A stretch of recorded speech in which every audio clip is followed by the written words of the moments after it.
You'll be shocked at the response from security experts. They'll tell you it's not fantastic because someone. I don't know the security expert you're talking to. Exactly. So, which security expert have you spoken to that told you that I have a security background as well. I have a security background as well, and I know that if you are in this kind of a situation, you have to play the middle role. The government must play a middle role. A Fulani man who we have as a president, and the Benue guys are saying that this is a fight between the Benue people and the Fulani people. So the administration must act in such a way that it must not have a Fulani coloration.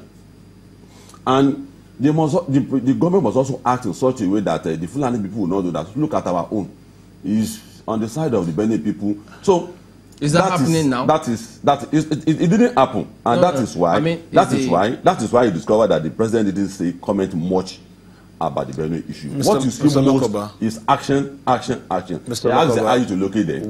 And they have just purchased Mr. Olokoba, if I may series of equipment. Can I ask you a question? Go ahead, sir. So he asked the IG to relocate, and from the reports, the IG never made it to Benue. He did later. He did later. Yes. But when he was asked to, he didn't make it. He didn't do that. That is not the fault of the president. That's not the fault of the president. Okay. Mr. Olokoba, have you ever heard the statement, you can't keep doing the same thing the same way and expect a different result? Yes. You've heard it? Yes. So have we done anything different?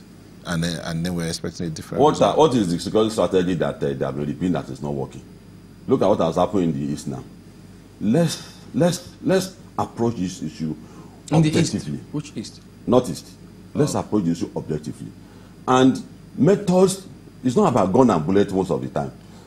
He has talked to the boys. Do you have statistics? In the Niger data. Do you have statistics? Sorry, let me make this point. Do you have statistics as to the number of killings that have been going on? Yes, that is what I say you should look at. Look at the statistics. Benue was an everyday issue before. But if you look at the killings today, it's not as much as it used to be. I feel for the guys that their family get killed every day. They are dispersed and they go through a lot of. If you go through Benue, you know that. I don't quite understand your point. Then. Could you explain a little further? You say Benue the killing was an everyday issue before, and it's not as much now. Yes. Could you give us figures? How did you arrive at that? Before you read in the paper that when was that? Give us timeline, the figures, and now the figures. 2 months ago, 3 months ago. But today, hardly will you see Benue, any Benue killings in the paper again. Because if you see, it's maybe through backlash, reappraisal attack, revenge, 2, 3, 4 people. Still under the same they are still that is, no, see. 2 months ago. Yes, 2 months ago. But if you have this kind of a challenge, to get to the root of it, the way the government is going about it, it's not a thing you clear like a pencil and eraser thing. You can't erase it everything. We're talking about lives here, and you say 2 months ago the killing is not as much as it is now. So yes, for the fact that there's even killing at all, it is a bad thing. Shouldn't that be abnormal? It is a bad thing, and nobody is happy about it. What I'm saying is that the government is doing something on it, and that something is as big as what any nation could have done. New York, Washington, London, South Africa, everywhere there are security challenges. And what I'm saying is that what will give you a government commendation or condemnation is how the government approach it. Right. And the way brother has approached the issue, this government has approached the issue, I'm happy about it. Niger Delta, modular refineries. Okay. What is the problem with the modular with the Niger Delta? We need to act that point. That's a different tangent here. No, it's part of security issue. All right, but it's defined a strategy. I'm sure we'll look at this in days ahead. Okay. We appreciate your comment on today. Razak Olokoba is a public affairs analyst. Back to you, Ajuri. Thank you, Chamberlain, and welcome back to Abuja once again. Standing by with me is Barrister Tolu Babaleye. Sir, you've heard his comments. What are your thoughts on the current state of security or insecurity in the country? Well, the problem we have with the security in the country is still there. When Nigeria voted for Buhari, he promised that he wants to guarantee security. But he has tried his best in the town, they use different languages in the area of Boko Haram. Whether it is it has been defeated or it has been degraded. All I know is that they have tried their best and they are still trying. But as soon as we are getting done with Boko Haram, this issue of Fulani herdsmen came in. The president, with due respect, is not taking decisive action about Fulani herdsmen. Just yesterday, the House of Reps passed a resolution that the president should declare Fulani herdsmen a terrorist group. The president has said it, that they are trained from Libya. What the impression that I have is that they are trained from Libya. The people who are hearing cattle in Nigeria now secure the services of those who are coming to Nigeria to kill Nigerians.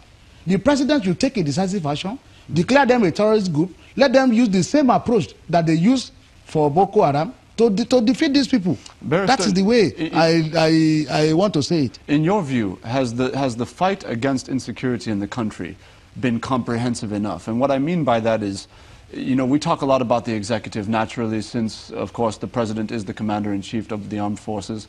But do you believe that there has been enough comprehensive action, collaborative action between all branches of government, including the judiciary, the legislature, and the executive, to tackle this problem? Well, they say they are not fighting it coordinately.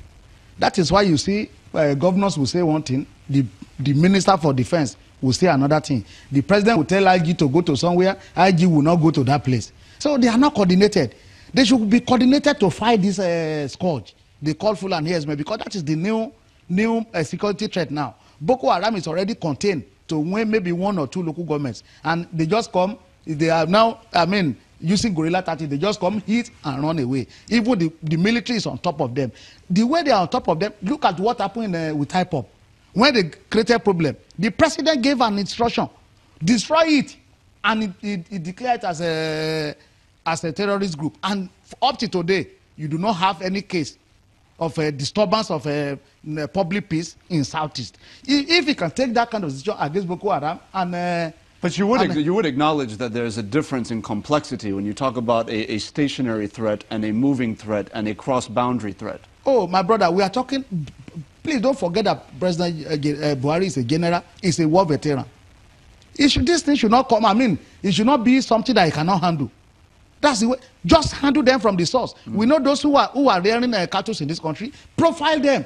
Know where the cattle are. Who are the people helping them to rear the cattle? You will get to the root of this thing. It's not a rocket science. Is it possible to achieve a level of political unity in the country whereby you would have the major political parties, officials of the major political parties, governors, the National Assembly, the presidency, all come together and agree? Because what we've seen in the past is the Buhari administration says this is what we want to do, and then maybe PDP governors say, look, we think that this money is going to be for an election, and then even the Niger Delta governors will say, look, we want our piece of it because it's partly funded by our resources. How do you achieve that political unity? You see, the problem is they have is a distrust among themselves. They should consider the interests of Nigerians and come together. Let them remove the toga of political leaning or political, what will I call it? Whatever you belong. Let us talk about the unity and security of Nigeria. That should come first. Because that is what is in directive principle of state policy. When you look at Cap 2 of the Constitution, security is number 1. It is only when we are secured that we can talk of progress. Without security, there cannot be progress. So I am calling on all the governors. After all, they normally have meetings every month, and we heard that they have released. They want is it that they have released or they want to release $1 billion to fight insecurity? And insecurity is not only in Northeast; it is everywhere. So please, they should be coordinated. Absolutely, and I believe many Nigerians certainly this morning would agree with you when you look at what's going on around the country. Thank you so much for coming on and sharing your thoughts this morning on these issues.